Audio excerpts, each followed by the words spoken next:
안녕하세요. 한자삼락의 심연진입니다. 한자삼락에 오신 여러분 환영합니다. 오늘은 월요일이라 제가 좀 더 쉬운 거면서 또 고려시대 때 어떤 조금의 이야기까지 곁들여서 해드릴게요. 그럼 제가 준비한 거 시작할게요.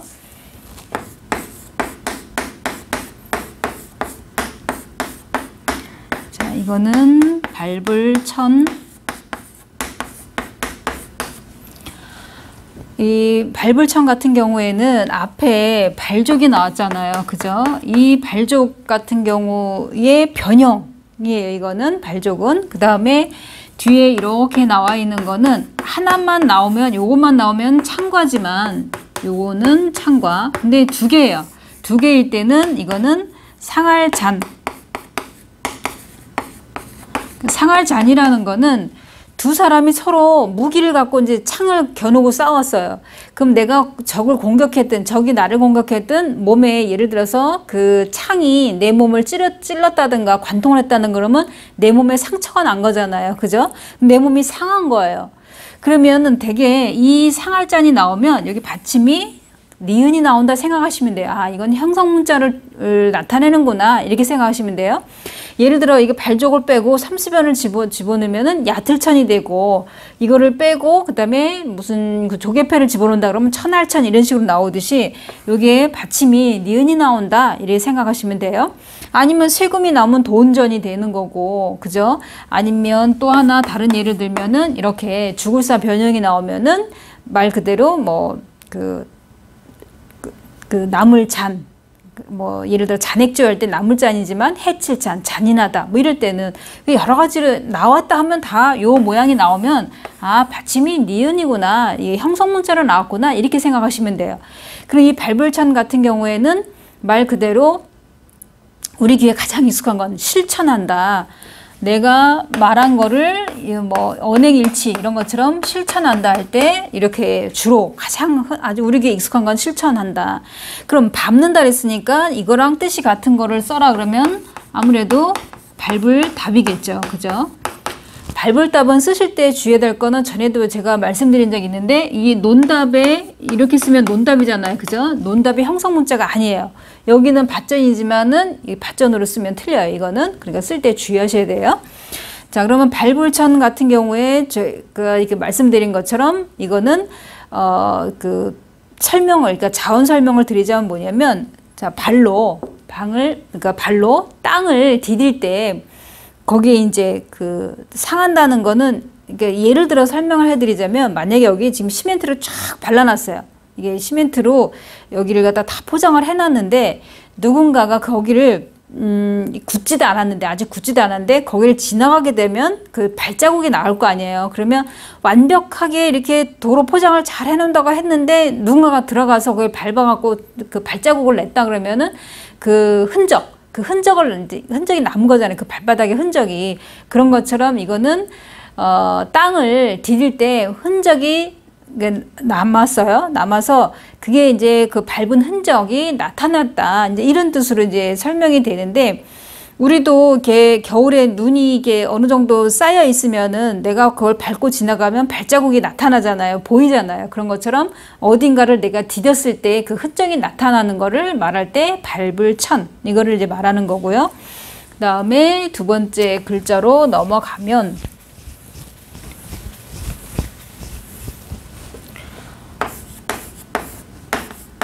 이렇게 시골향을 먼저 쓰고, 그 다음에 소리음을 쓰면은 이거는 울릴향.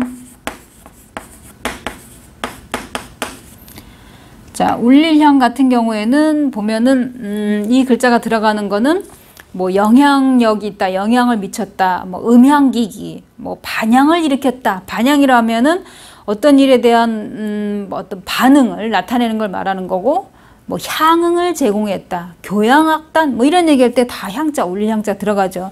이거는 제가 그 시골향에서 이제 이미 설명을 해드렸었고, 그러니까 형성문자죠. 이거는 시골향은 음을 빌려준 역할한 거고, 소리가 울린다. 그러면 이거는 메아리가 잘 들리는 시골의 어떤 산울림, 그러니까 산에서 내가 야호 뭐 이러면 그 메아리가 들려오잖아요.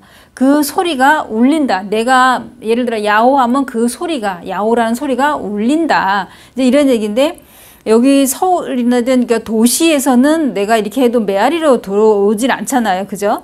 그러니까 시골에 그런 그 산에 가서 내가 소리를 지를 때 그 소리가 다시 되돌아오고 그러잖아요. 그럴 때 여기 소리라는 거 바로 메아리 같은 거 생각하시면 돼요. 그러니까 메아리가 잘 들리는 시골의 어떤 산에 갔을 때 그 울림, 소리가 나한테로 들어오는 그 소리를 뜻한다. 이렇게 생각하시면 돼요. 그래서 울릴량, 이 시골량 같은 경우에는 이제 전에도 말씀드렸지만은 여기는 이제 우리가 이제 어렸을 때, 자, 이거는 꼭 수학 공식처럼 늘 나오는 거, 흰쌀밥과 숟가락을 했어요. 그러니까 어린 시절에 같이 시골에서, 여기 고을이 나왔잖아요. 시골에서 같이 먹었던 그 시절, 어린 시절. 그러니까 저 같은 경우에도 시골에서 살았던 그 시간이 초등학교 5학년 때까지 이제 시골에 살았었는데 그런 추억이 많는데, 마찬가지로 이 시골량자를 보면은 그런 생각이 많이 나요. 어린 시절 생각이. 그러니까 같이 옆집에 있는 뭐 친구들이랑 나가서 막 이렇게 개울가에서 뭐 다슬기도 잡고 물고기도 잡고 몇 감고, 그러니까 헤엄치는 거, 그러니까 수영이라는 개념보다는 이제 헤엄치는 거죠. 뭐 이런 거, 여름에는 이런 것도 뭐 머루 따먹고 뭐 다래도 따먹고 뭐 이런 것도 있었고. 근데 이 서울에서는 그런 거를 접할 수가 없잖아요. 일부러 시골 내려가지 않는 한은. 이 시골량은 제가 이미 설명해 드렸어요. 자, 그 다음에 구필굴.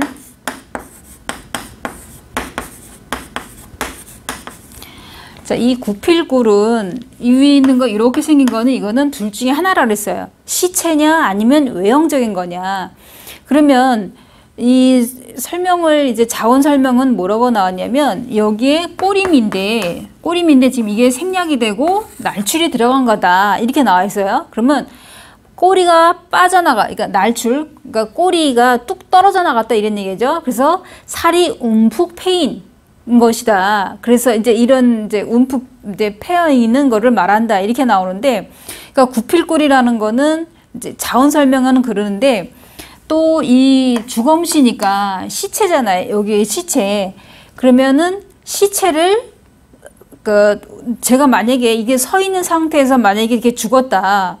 이럴 수도 있고, 또 누워서 죽을 수도 있고, 뭐 이렇게 자세가 다 다르잖아요. 갑자기 뭐 심장마비 오면 이러고도 죽을 수 있으니까. 근데 앉아있는데 죽었다. 그러면 앉아있는 게 이게 예를 들어 관으로 들어간다면 일자형이 돼야 되는데, 누워있는 상태가 돼야 되는데, 앉아있으면 앉아있는 상태로 내가 몸이 굳는 거예요.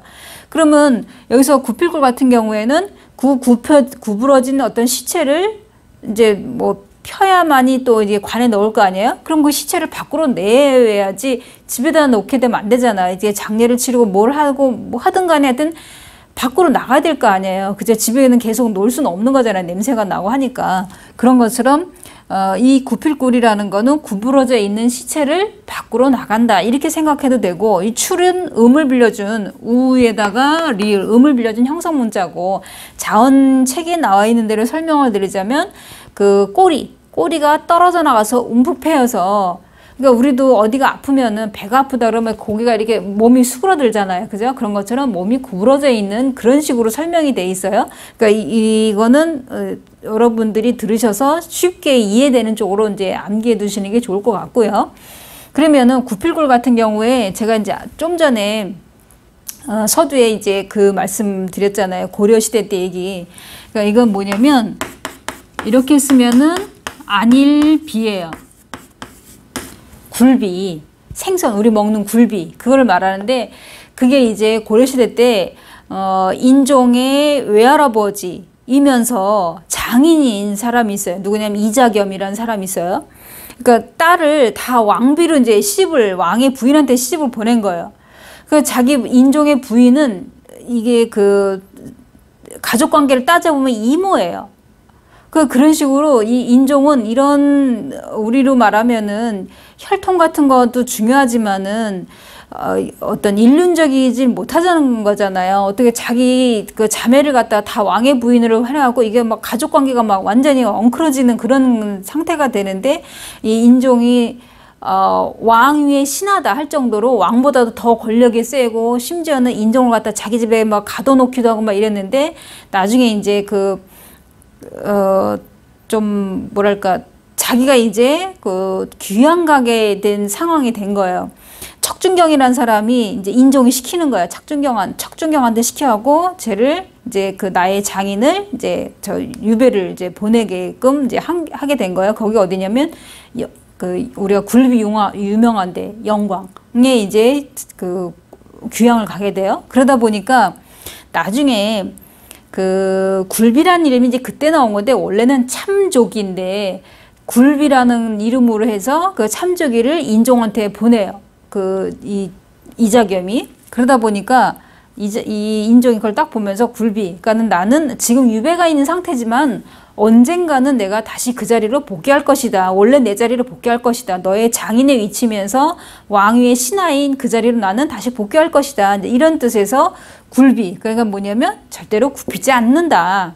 지금 나는 잠시 내가 여기 머물러 있는 것 뿐이지 너한테 지지 않는다. 이런 식으로 참조기를 조기라고 쓰지 않고 굴비라고 썼다 그래요. 그 다음부터 굴비라는 말이 그 이후부터 나왔다고 그래요.